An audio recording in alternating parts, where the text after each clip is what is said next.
자, 재밌습니까? 책 읽을 때 1, 2교시보다 이게 낫죠, 그죠? 앞으로 책 보지 말까요? 책 보지 말고 자료만 갖고 수업하고 말까? 책 봐야죠, 그죠? 네, 그래서 또 책 안 본다 이래가지고 책 봅니다. 책 봅니다. 자, 또 책 환불하고 막 이래가지고 학원에서 곤란해지고 이러면 안 되죠, 그죠? 7페이지 확인학습. 최근에 활성화되고 있는 이런 민영화와 같은 공공서비스 공급 방식에 대해서 설명하고 있습니다. 그죠? 1번 면허제다. 면허하면 뭐 생각하자 그랬죠? 면허 폐기물 처리, 그죠? 쓰레기 봉투. 면허제는 서비스가 기술적으로 복잡하고 예측이 어렵고 뭐 어떻게 해야 목표 달성할지 모르겠을 때는 뭐였습니까? 돈으로 해결해야 된다 그랬죠. 그죠? 바이러스 연구소, 그죠? 바이러스 백신 어떻게 개발해야 될지 모르겠으니까 기술적으로 복잡하고 어려우니까 보조금으로 때우겠다. 그래서 1번은 면허가 아니라 보조금에 관한 이야기인 거죠. 그죠? 2번에 민간 위탁은 학교 급식이었다. 그죠? 정부 책임하에, 학교 당국의 책임하에 김밥 천국이 서비스를 생산했다. 그죠?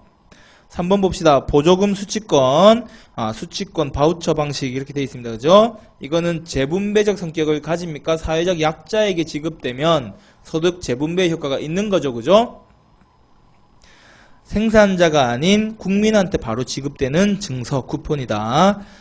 강제적 경쟁 입찰 제도를 컴펄서리 컴피티션 이렇게 해서 CCT라고 우리가 붙이는데 영국에서 공공서비스 생산과 공급을 공공조직과 민간기업 가운데 가장 효율적인 조직으로 하여금 수행토록 한 방식입니다. 그래서 우리 계약할 때 어떻게 무조건 경쟁 입찰하라 그랬죠. 그죠?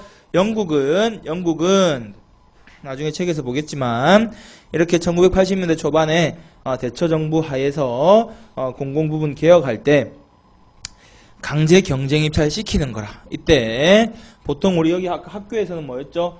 빕스하고 김밥 천국하고 경쟁 입찰 들어왔잖아. 그죠? 영국에서 대처 정부는 강력하게 정부 실패 문제 해결하기 위해서 강력하게 어떻게? 정부 논에도 입찰해. 정부 논에가 지금 예를 들어서 대구 동구청에서 특정 서비스를 하는데 동구청도 입찰하고 민간기업도 삼성도 대우도 다 입찰해. 그래서 너네가 공공조직이 민간 부분보다 효율성 없으면 어떻게? 그 정부직 날려버리는 거예요. 공무원도 해고해버리고 부처를 아예 없애버리겠다. 이렇게 강력하게 들어온 게 이 강제경쟁입찰제도입니다. 그래서 생산과 공급을 공공조직과 민간기업 가운데 민간기업 중에서 가장 경쟁력 있는 업체에 맡긴 게 아니라 공공조직도 같이 경쟁을 시켜버렸다. 특이하죠. 그죠? 공공조직이 더 능률적이지 못하면 조직을 아예 없애버렸다. 강력한 개혁을 했습니다. 괜히 역사에 이름 남는 뭐 철의 뭐 여제 뭐 이런 막 이런 말이 붙는 게 아닙니다. 그죠?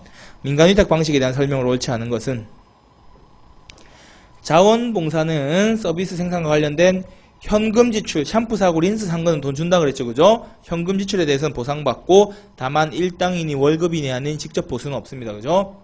보조금 방식은 민간이나 개인의 서비스 제공 활동에 대해서 재정이나 현물로 지원해 주는 방식이다.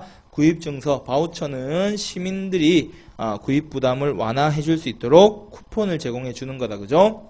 계약 방식, 학교 급식은 민간 조직이 일정 구역 내에서 쓰레기 폐기물 처리 사업을 하는 건 프랜차이즈 허가 면허의 특징이었고 학교 급식의 특징이 아니죠. 그죠? 자, 그래서 일정 구역 내라는 키워드가 딱 나오면 바로 면허 이렇게 여러분 떠올려야 됩니다. 그래서 이제 키워드들이 이렇게 연결되는 거죠. 일정 구역 하면 바로 면허입니다.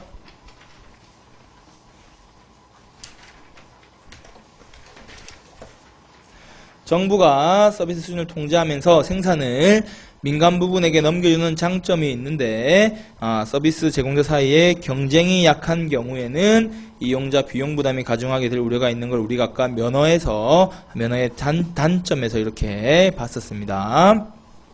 자, 계약과 면허를 비교하고 있는데 자, 공통점에 대한 설명으로 적절하지 않은 것은 두 방식 모두 정부 대신해서 민간 기업이 재화나 서비스의 공급권을 가지게 되는데 두 방식 모두 정부가 생산자에게 비용을 직접 지불합니까? 면허는 계약은 학교 급식 생각하면 되는 거고 면허는 뭐 생각하자 그랬죠? 이렇게 시험 나오면 적어놓고 시작하면 돼. 면허는 그래서 쓰레기 봉투, 그죠? 폐기물 처리. 쓰레기 봉투는 정부가 업체에게 돈 줍니까? 여러분이 슈퍼 가서 바로 사잖아. 그죠? 소비자가 업체한테 바로 비용 지불하잖아. 그죠? 2번이 틀린 게 되죠. 그죠? 3번은 관련 행정 업무에 소요되는 경비를 정부 입장에서는 둘 다 줄일 수 있을 겁니다. 그죠? 계약 방식에서는 계약할 때 경쟁 입찰을 통해서 면허일 때도 허가권 부여하는 과정에서 금액에 대한 통제가 가능하고, 혹은 정부에서 공무원을 직접 고용해서 시에서 청소차 사서 시에서 사놓은 청소차에 공무원인 청소 아저씨들이 밤에 일하는 것보다 싼 비용으로 지불할 수 있을 겁니다. 그죠? 두 방식 모두 시장 논리를 활용하고 있다. 어쨌든 공급 책임은 여전히 정부에 기속되어 있다. 바우처랑 달리 바우처는 공급도 민간에서 하게 되지만, 그죠? 식당들이 하고 하는 거지만. 자, 5번은 숙제로 돌릴 테니까 여러분이 한번 풀어보시고, 자, 9페이지로 가서 공공부문 민간 투자 사업 보겠습니다.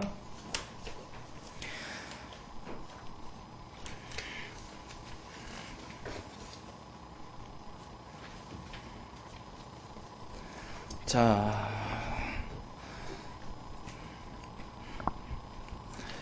공공부문 민간 투자 사업은 좀 전에 우리가 정부 재정 부담을 줄이려고 공공서비스 공급 과정에서 민간 부분을 활용을 했다. 그죠? 그래서 폐기물 처리 업체도 선정하고 학교 급식도 정부에서 영양사 공무원 뽑아가지고 하는 게 아니라 빕스냐 김밥 천국이냐 이렇게 하고 있다. 그죠? 사회적 약자들을 모아서 별도로 교육 공무원이 교육을 시키는 게 아니라 구매권 지급해준 다음에 원하는 방과 후 학교 선택해서 교육받게끔 해줬다. 그죠? 다 시장을 활용하고 있죠. 그죠? 시장을 활용하고 있습니다. 자, 이번에 보는 거는 공공부문 민간 투자 유치. 그래서 민간 자본을 활용하는 겁니다. 그죠? 공공부문에 민간대 자본을 좀 활용해서 써먹으려고 한다. 왜? 정부가 당장 쓸 돈이 조금 없어서. 자,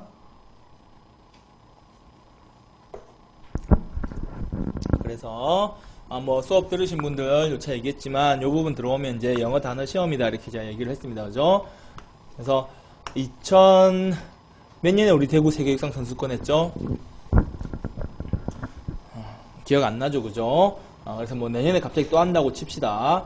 2015년에 갑자기 대구 세계 육상 선수권 한번 했잖아. 그죠? 한번 했으니까 2015년에 대구에서 WBC 야구대회를 개최한다고 하자. 2016년에 갑자기 세계 야구대회를 개최하려니까 대구 시민야구장 가지고는 부족하다. 그죠? 무너질 것 같다. 그래서 경기장을 대형 경기장을 새로 지어야 되는 겁니다. 그죠? 갑자기 경기장 지으려고 하니까 대구시 예산 가지고 못 짓겠죠. 그죠? 경기장을 최신식 문 열고 닫히는 천장이 열고 닫히는 개폐식 도무로 짓는다고 하니까 2천억이 필요하다. 2천억이 필요하다. 당장 2천억이 어딨냐? 이래서 대구시는 결국 삼성에게 손을 벌리게 됩니다. 그죠? 자, 정부가 돈이 있으면 공공부문에다가 타이틀이 뭐죠? 공공부문에다가 민간 투자 혹은 민자 유치라고 했는데 민간 자본을 유치했다. 그래서 민자 유치잖아요. 그죠? 돈 있으면 민자 유치 하겠습니까? 안 하죠. 그죠? 돈이 없으니까 지어줘 이런 거잖아. 그래서 빌드는 무조건 누가 합니까? 삼성. 이렇게 민간 자본이 무조건 짓습니다. 그런데 요 경기장은 그래서 대구시 경기장이 삼성 거일 수는 없잖아. 짓고 나서 소유권을 대구시에 넘겨줄 겁니다. 그래서 T는 트랜스퍼의 약자인데 소유권의 이전을 의미합니다. 자, 그러면 삼성 입장에서 2천억 들여가지고 경기장 지었는데 소유권을 대구에 져버리면 삼성은 2천억 어떻게 그냥 날릴 겁니까? 그죠? 2천억을 회수할 방법이 있어야 되겠죠. 그죠? 회수하는 방법이 두 가지가 있는데 내가 운영할게요 하거나 아니면 정부 너네 줄 테니 너네 운영하고 나한테 리스 월세를 내라 이렇게 나오는 겁니다.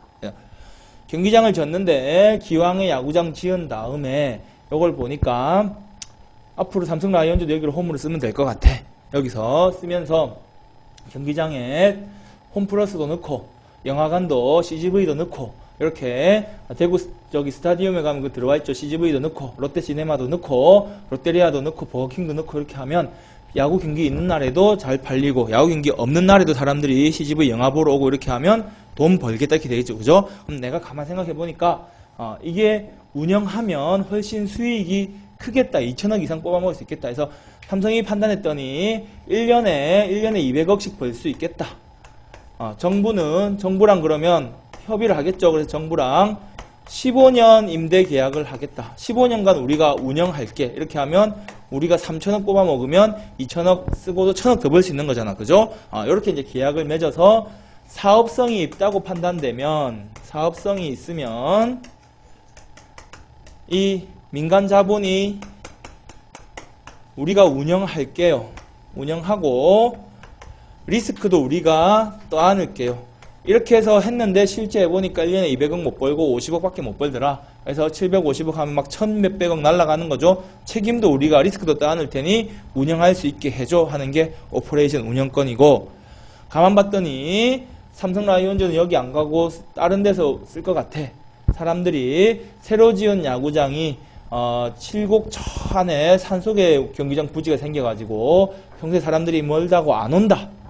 사람들이 수성 스타디움에 가도 여기 영화 보러 CGV 보러 안 온다. 이러면 돈이 안 될 것 같으니까 안정적으로 계약을 맺어서 그냥 1년에 200억씩 10년 계약 맺어서 혹은 11년 계약 맺어서 우리 이자 개념해서 딱 220억만 받고 2200만 받고 말 테니까 너네가 그냥 운영해. 시에 넘겨줄 테니까 시에서 공공부문에서 운영하고 우리는 그게 리스크를 시에서 공공부문이 떠안는 거죠. 운영하는 쪽에서 우리는 이 경기장이 운영 잘 되고 안 되고 관심 없으니까 알아서 운영하고 그냥 우리 투자비만 걷어갈 수 있게끔 월세 개념이죠. 그죠? 임대료만 우리한테 꼬박꼬박 지불해줘. 너네가 당장 이거 2016년에 해야 되는데 3년 만에 경기장 지을 돈 없다 그래서 우리가 2천억 들여서 지어줬는데 그거 가지고 사업할 생각 우리 없으니까 너네가 정부가 알아서 쓰고 우리한테는 그냥 임대료만 꼬박꼬박 주세요. 이렇게 나오는 겁니다. 그죠? 사업성이 없다고 판단되면 리스크를 떠안지 않고 정부로 넘기겠죠. 그럼 정부가 리스크를 떠안게 되겠죠. 그죠? 자, 이렇게 해서 공공부문 민간 투자 방식이 4가지가 있습니다. 추진 방식이. 자, 의의를 보면 사회 기반 시설에 민간 자본을 활용해서 건설하고 소유권 및 운영권을 나눠 가지게 됩니다. 보장하는 제도인데 등장 배경은 뭐라고요? 정부 실패 이후에 국가 재정 부담의 완화 필요성. 국가가 2천억씩 들여가지고 경기장 짓기 힘든 것도 있고 또 뭐 있습니까? 민간 자원의 단기 공급 완료 있죠. 그죠? 단기적으로 정부는 예산을 갑자기 이렇게 큰 돈을 모으기가 힘드니까 민간의 큰 자본 활용하고 그 다음에 우리는 천천히 갚아 나가겠다. 이런 부분이 있는 겁니다. 그래서 삼성이 저렇게 지으면 좀 더 좀 창의적으로 경기장을 예쁘게 지을 수도 있겠죠. 그죠? 그래서 민간의 창의성을 활용하는 부분도 있습니다. 추진 방식 이제 BTO, BTL, BOT, BLT 되어 있는데 와 이거를 외웁니까? 이렇게 하는데 밑에 표를 먼저 보겠습니다. 방식 간 특징 비교 보면 자 약자인데 무조건 제일 앞에 B가 올 수밖에 없다. 왜? 민간 자본이 짓는 거잖아. 정부가 지을 수 있으면 정부 짓고 끝났는데 이런 제도를 뭐하러 공부하겠습니까? 그죠? 민간이 지어준 겁니다. 위에 두 개는 B, 빌드라 그랬죠. 그죠? 빌드, 짓자 말자 T가 붙었어요. T는 뭐라고요? 트랜스퍼, 소유권 이전이다. 이렇게 되면 뭡니까? 빌드 되자 말자, 건물 공사 완료되자 말자, 준공되자 말자 소유권을 정부로 넘겨주고 시작하는 거야. 그래서 오른쪽 부분 뭐라고? 소유권 이전은 준공 시점, 공사 완료되자 말자 소유권을 정부한테 갖다 주고 시작합니다. BTO는 오퍼레이션 약자니까 민간의 투자비에서는 어떻게 한다고요? 시설 운영권을 받아서. BTL은 리스의 약자죠. 그죠? 임대차, 임차료 받아서 운영권 채웁니다. 그럼 민간은 운영권 받았는데 운영 지가 잘 못하면 지가 공사비도 못 건질 수 있겠죠. 리스크를 지가 떠안는 거죠. 리스크 높은 거고 임차료는 계약된 대로 매년 일정 금액을 받아갑니다. 리스크 낮죠. 그죠? 위험성 낮습니다. 운영하고는 기간 동안의 소유권은 누구에게 있습니까? 짓자 말자 트랜스퍼 했잖아. 빌드 되자 말자 트랜스퍼해서 소유권 넘겨주고 시작했으니까 소유권은 정부한테 있는 거죠. 비고를 보면 BTO는 운영만 잘하면, O니까 오퍼레이션 운영만 잘하면 내가 투입한 공사비 이상으로 많이 뽑아갈 수 있겠죠. 그죠? BTL은 대신에 투자비 회수가 곤란한 시설에 임차료 꼬박꼬박 받아가는 겁니다. 노인복지시설, 요양시설 이런 것들이죠. 요양시설 같은 경우에 노인 요양병원이 사람이 많이 들어올 수도 있지만 그게 좀 불안하다 이러면 공사해주고 월세 개념으로 받아가는 겁니다. 정부야 적잖아 하면 세금으로 메꾸겠지 이런 생각인 거죠. 그죠? 밑에 한번 볼까요? BOT, BLT 지어서 O 운영을 다 했어 혹은 L 임대차로 정부가 일정 기간이 다 종료한 거야. 약속된 기간이 종료해야 소유권을 넘겨주는 거야. 왜? 내가 2천억 들여서 공사했는데 운영 기간 동안 혹은 임대차 기간 동안 임대료든 운영 수입이든 2천억 돈 다 받은 다음에 소유권 넘겨줘야 되겠다. 왜? 정부를 못 믿겠다 이거죠. 그죠? 뒤에 정부가 어떻게 나올지 모르니까 내 돈 다 받기 전까지는 내 소유권 안 넘겨줄 거야. 그럼 소유권이 언제? 운영 계약이 종료하는 계약 종료 시점에 돈이 넘어갈 겁니다. 민간은 똑같이 O니까 시설 운영권 그러면 운영 수입 확보가 용이한 부분에 할 거고 민간 위험 부담 높겠죠. 그죠? L은 가능성이 낮으니까 성과 얻기가 힘드니까 임차료를 받을 겁니다. 위험 부담은 낮겠죠. 그죠? BOT, BLT는 다 끝난 다음에 소유권 넘겨주는 거니까 한참 운영되고 있는 동안에 시설에 대한 소유권은 어디에게? 민간에게 있는 거잖아. 그죠?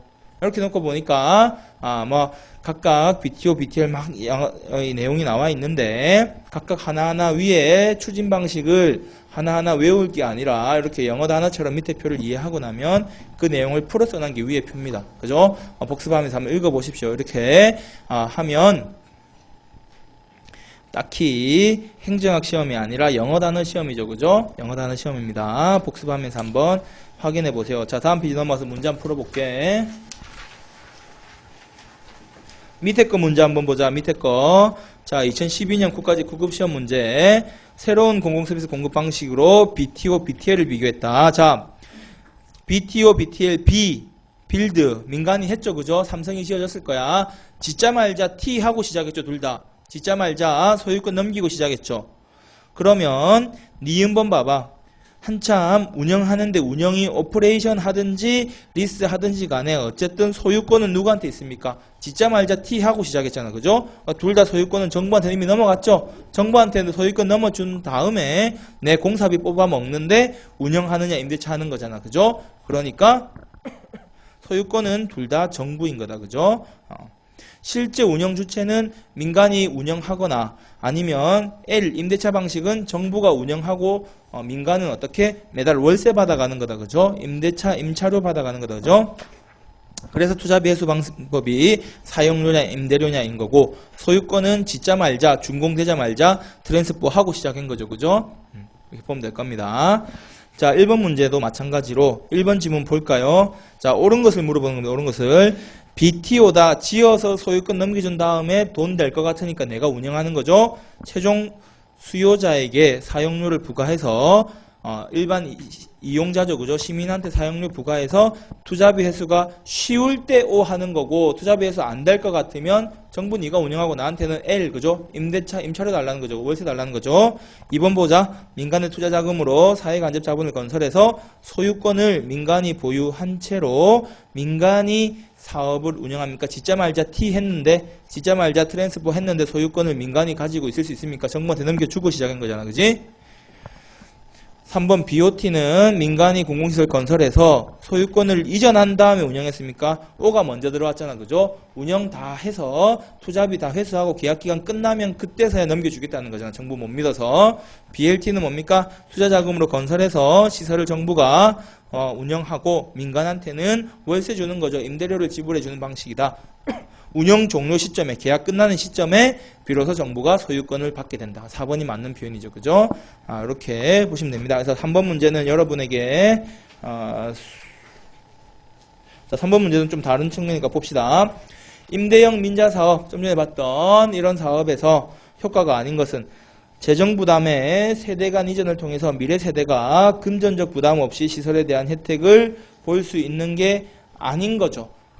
예를 들어서 이거 경기장을 짓는데 2천억 짓는데 그냥 2013, 14, 15년 3년 동안 그냥 정부 예산으로 지어버렸어. 그러면 완공은 2016년에 했죠. 그죠? 2013, 14, 15년에 공사했잖아. 이때 세금은 누가 내죠? 이때 세상을 살아가고 있는 납세자들이 세금 내서 완공했죠. 이 사람들이 이때 세금 낸 사람들이 이거 이용합니까? 공사 중이니까 이용 못 하잖아. 그죠? 그 완공되고 나서 16년부터 이용하잖아. 그죠? 16년부터 이용하는데 그때 공사 돈 들여서 다 끝냈으니까 이 이용하는 사람들이 공사비랑은 아무 상관없죠. 이때 낸 세금하고는. 그죠? 근데 이렇게 민간 자본 유치하면 어떻게 됩니까? 공사는 일단 민간 자본으로 했고 얘들한테 이제 돈 줘야 되는 거잖아. 그죠? 2016년에 경기장 가서 야구 보는 사람들의 입장료가 요 공사비로 이제 그때부터 계속 나가게 되는 거겠죠. 계약 기간이 30년이면 그로부터 30년 동안 이용하는 비용이 다 여기로 지출될 겁니다. 그렇게 보면 1번 지문 같은 경우에 재정 부담의 세대 간 이전을 통해서 미래 세대가 금전적 부담을 하게끔 한 거죠. 그죠? 이걸 다른 표현으로 뭐라고? 금전적 부담 없이에서 없이가 틀린 거고 금전적 부담을 하게 하는데 이게 우리가 이런 민간 경영 기법을 활용하는 이유 중에 하나인 수익자 부담 원칙이라고 볼 수 있습니다. 그죠? 시설을 이용해서 혜택을 보는 사람이 비용 부담하라는 겁니다. 그죠? 여기서 정부 돈으로 미리 다 짓고 들어가면 이용하지도 않는 사람이 이 경기장 가지도 않는 이 세대가 돈을 부담하는데 그게 아니라 16년 이후에 이용하는 사람들이 수익자가 부담하라는 거죠. 그죠? 그래서 이런 민간 경영 기법이 들어오면 다 수익자 부담 원칙입니다. 여러분 다 수익자 부담 원칙이잖아요. 여러분이 옷을 입을 거니까 옷을 돈 주고 산 거죠. 그죠? 시장에서. 여러분이 학원 수업 들을 거니까 학원에 등록한 거잖아. 수익자 부담 원칙이 민간 경영 기법의 특징이 될 겁니다. 그렇게 보시면 되고 자 마지막으로 그 밑에 의무경쟁 입찰 제도와 최고가치까지만 볼게. 아직 2분 남았다잉. 자, 의무경쟁 입찰 제도는 compulsory comparative tendering. 자, 그래서 대처정부에서 정부 실패를 치유하고 공공서비스 공급의 경쟁력 강화를 위해 도입했는데 지방자치단체가 공공서비스 공급할 때 민간 기업끼리 경쟁시키는 게 아니라 정부 너도 민간 기업이랑 경쟁하라는 거야. 그래서 지방자치단체 너도 민간보다 더 효율적일 때 그때 지방정부에 의한 공급을 허용한다.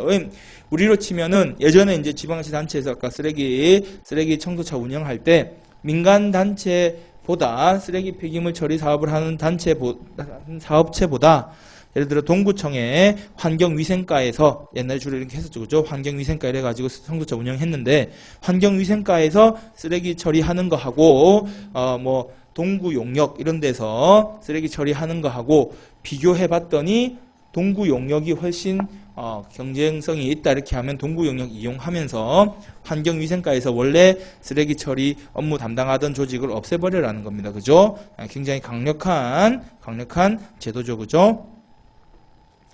자, 우리 앞에서 봤던 사바스의 뭐 민간위탁 해가지고 허가, 바우처, 보조금 지급 이런 거 얘기할 때 공공 부분이 하지 않았죠. 그죠? 아예 민간에게 다 넘겼는데, 의무경쟁 입찰 제도는 공공 부분도 입찰 과정에 참여한다는 게 차이가 될 겁니다.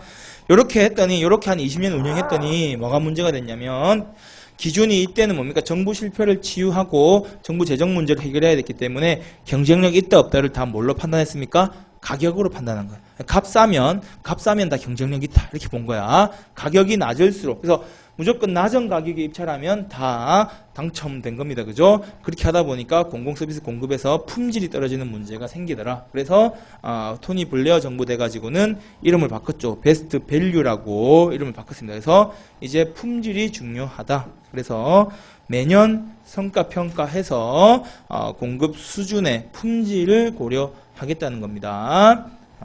자, 그래서 3번 내용 보면 꼭 강제 경쟁 입찰 안 해도 좋아. 이제는 강제 경쟁 시켰더니 다 저가 경쟁 하다 보니까 품질이 엉망이다. 이제 강제 경쟁 안 해도 되니까 정부 조직 너가 충분히 성과 평가 통해서 좋은 품질의 능률적으로 비용도 능률적으로 집행했다는 평가에서 우수성만 입증할 수 있다면 입찰 안 시켜도 좋으니까 품질 관리해라. 이게 이제 베스트 밸류로 이어진 겁니다.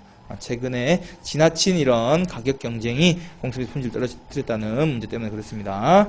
자, 일요일 날은 이어서 고객 지향 행정 서비스 헌장 NGO 보고 교재 보고 행정 이론으로 들어갈 텐데 우리 이제 3회 했는데 그러면 또 진도가 조금 늦어진 부분이 있습니다. 오늘 나간 이 프린트를 오늘 다 했어야 되는데 조금 늦어진 부분이 있는데 다음 주에 좀 빨리 나가 봅시다. 자, 수고하셨고요. 어제 수업하고 첫 수업하고 어제 수업하고 특히 어제 수업도 저는 이제 수강생 웬만하면 얼굴들을 조금씩 기억해가지고 그죠? 빠지면 왜 빠졌냐고 자꾸 막 물어보고 이렇게 짜증나게 합니다. 그죠? 오랜만에 만났네. 그죠? 그러니까 그게 좀 신경 쓰여가지고 어제도 수업 중에 그 전날 했던 거 다시 다 보고 한 바람에 1시간 날렸고 오늘도 조금 뭐 그런 부분이 있습니다. 이제 아까 책 볼 때도 괜히 좀 말이 길어졌죠. 그죠? 여러분도 지루하고 진도도 안 나가고 그러는데 수업 빠지지 말고 잘 착실하게 좀 나오시기를 바라겠습니다. 자, 수고하셨습니다.